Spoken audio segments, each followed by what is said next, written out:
देश में एक बार फिर कोरोना का भयंकर विस्फोट हुआ है। बीते एक दिन में पहली बार 45,000 से ज्यादा कोरोना के नए मामले दर्ज किए गए हैं। यही नहीं, एक दिन में सबसे अधिक 1,000 से ज्यादा मौतें भी हुई हैं। इसी के साथ देश में अब कुल संक्रमितों का आंकड़ा 12.25 लाख के पार पहुंच गया है और करीब 30,000 मौतें हो चुकी हैं। स्वास्थ्य मंत्रालय के ताजा अपडेट के मुताबिक देश में बीते 24 घंटों में रिकॉर्ड 45,720 नए मामले सामने आए और पहली बार एक दिन में 1129 मौतें हुई। इसी के साथ कुल संक्रमित लोगों का आंकड़ा 12,38,635 हो गया है। इनमें से 4,26,167 एक्टिव मामले हैं, जबकि अब तक 29,861 लोगों की मौत हो चुकी है। लेकिन राहत की बात यह है कि 7,82,000 लोग इस बीमारी से अब तक ठीक हो चुके हैं। वहीं भारत में टेस्टिंग की बात करें तो ये आंकड़ा 1.5 करोड़ के पार पहुंच गया है।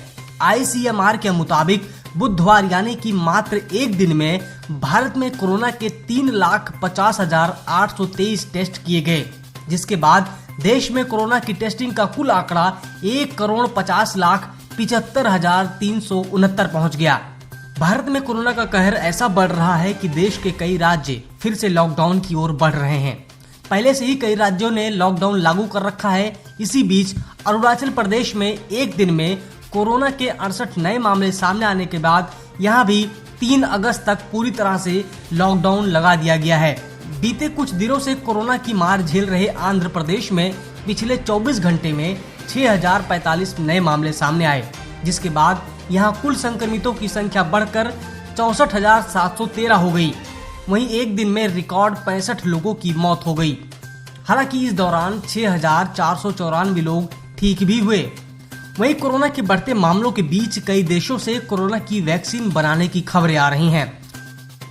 ऑक्सफोर्ड में वैक्सीन का ह्यूमन ट्रायल चल रहा है और रिजल्ट बेहतर मिले हैं। ट्रायल सफल रहने पर भारत में भी ऑक्सफोर्ड यूनिवर्सिटी की इस वैक्सीन का प्रोडक्शन किया जाएगा। यही नहीं, इस महामारी से बुरी तरह प्रभावित अमेरिका ने भी वैक्सीन हासिल कर लेने का दावा किया है। न्यूज एजेंसी AFP के मुताबिक अमेरिका को कोरोना वैक्सीन की 10 करोड़ खुराक भी मिल गई हैं। जर्मनी की दवा कंपनी बायोएनटेक की तरफ से 1.95 अरब की कीमत पर ये वैक्सीन देने का दावा किया जा रहा है। इतना ही नहीं, ऐसी ही खबरें रूस से भी सामने आ रही हैं। ब्लूमबर्ग ने दावा किया है कि यहाँ के कई अरबपति और अमीर लोगों ने वैक्सीन लगवाकर खुद को कोरोना संक्रमण से सुरक्षित कर लिया है। हालांकि वैक्सीन को लेकर आ रही ये खबरें दिल को सुकून जरूर दे रही हैं।